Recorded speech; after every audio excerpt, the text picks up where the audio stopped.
Welcome to Afghannews with Mohsen Jamal. A blast has killed a district police chief and 6 others in Kandahar province near a guest house of the United Nations Refugee Agency and the Office of International Relief and Development.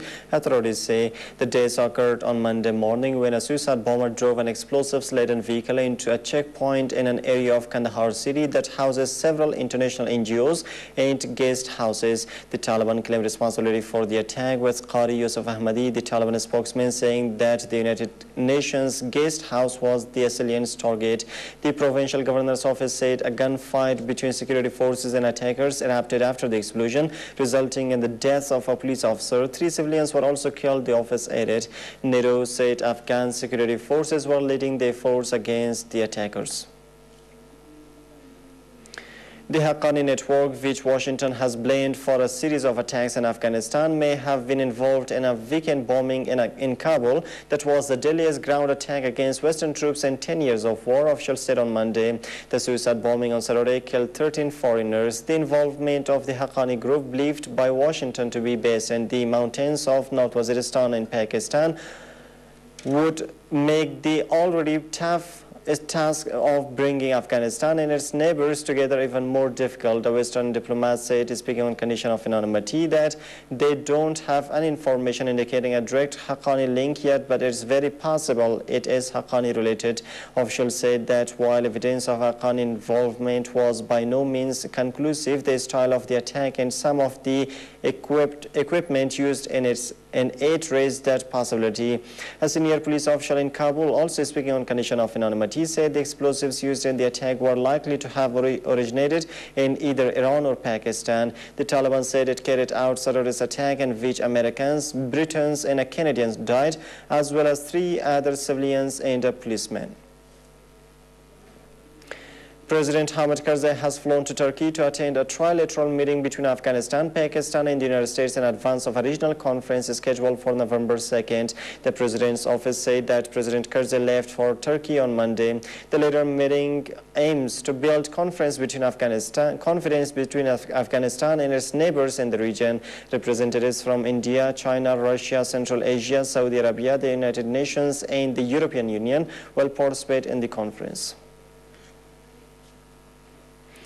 Meanwhile, Afghan women activists are at risk of being sidelined at a key international conference on Afghanistan's future scheduled for December 5, 2011 in Germany, Human Rights Watch said on Monday. The Bonn conference will take place on the 10th anniversary of the 2001 Bonn conference, which marked the end of the Taliban era and the appointment of a transitional government headed by Hamid Karzai. The 2011 Bonn conference will focus on the transition of security forces as the international military begins to withdraw from Afghanistan in 2014, potential negotiations to seek a peace agreement with the Taliban and the relationships between Afghanistan and other countries after 2014. All 3 issues are critical to the rights of women, Human Rights Watch said. Among those invited to the conference are Afghan and foreign government delegations and representatives of non-governmental and civil society organizations. But with only 5 weeks remaining before the conference's start, the Afghan government has not yet confirmed whether women will be a part of the government's delegation, and conference organizers have not provided a specific speaking slot for representatives from women's rights groups. Iran's parliament has summoned President Mahmoud Ahmadinejad to face questioning over the biggest banking fraud in the country's history. The parliament announced on Sunday that it had found Ahmadinejad's finance minister guilty in relation to the $2.6 billion fraud case involving top government officials. The announcement came after actually 73 parliament members signed a petition calling for Ahmadinejad to be questioned in the latest economic misconduct case targeting an ally of the president. Ahmadinejad is expected to appear before the assembly within the next 10 days, marking the first time the president would have to face direct questioning by politicians. The fraud case involved the use of forged documents to obtain credit from at least 2 Iranian state banks to purchase state-owned companies. Ahmadinejad has been wrestling with the parliament and the country's religious leaders in the run-up to parliamentary elections in March and a presidential election in 2013. The Arab League has handed Syrian officials a plan for ending 7 months of increasingly violent unrest against President Bashar al-Assad's rule. The Arab League committee put its plan involving talks in Cairo between the Syrian authorities and their opponents to Syrian Foreign Minister Walid al-Muallim and Bulliten Shaban, a political advisor to Assad, on Sunday in Qatar. The League had previously set a 2-week deadline for the start of such talks, which expired on Sunday, while the committee said it hoped for a Syrian response to its plan by Monday. Assad told Russian television on Sunday that he would cooperate with the opposition, even as he had earlier warned in another interview of an earthquake if the West intervenes in his country. A large explosion has rocked an airbase outside the Yemeni capital Sana'a, prompting authorities to shut the city's nearby airport, officials say. A military source has said that explosive devices were planted inside 12 fighter jets at the Al-Delami airbase, which is adjacent to Sana'a International Airport. 3 of the aircraft were destroyed in Sunday's attack, and the flights were diverted to Aden Airport in the south of the country. Yemen's capital has seen weeks of fighting between troops loyal to President Ali Abdullah Saleh and tribesmen who backed protesters demanding an end to his 33-year rule.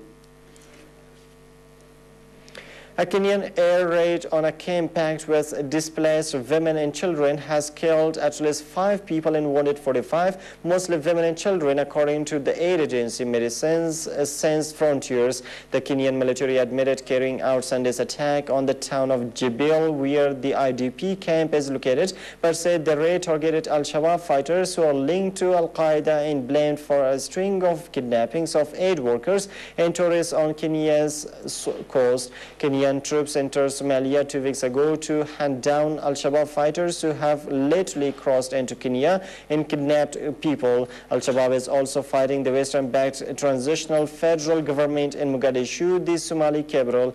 Abdiwali Muhammad Ali, the Somali Prime Minister, said he did not believe the Kenyans were behind the attack. And that a UN report says the world's population will reach the 7 billion milestone mark on Monday. The report looks at the 7 billion as a sign of people living longer and improved birth survival rates, while experts say the UN report displays the disparities between countries. Asia's population of 4.2 billion residents ranks as the world's most populous region. Africa's growth rate is expected to triple to 3.6 billion people by the start of the next century. Fertility rates in many European nations and Japan have dropped below the replacement rate, causing concern that shortages of labor and productivity could threaten the quality of life. That's all for now. Thanks for joining us.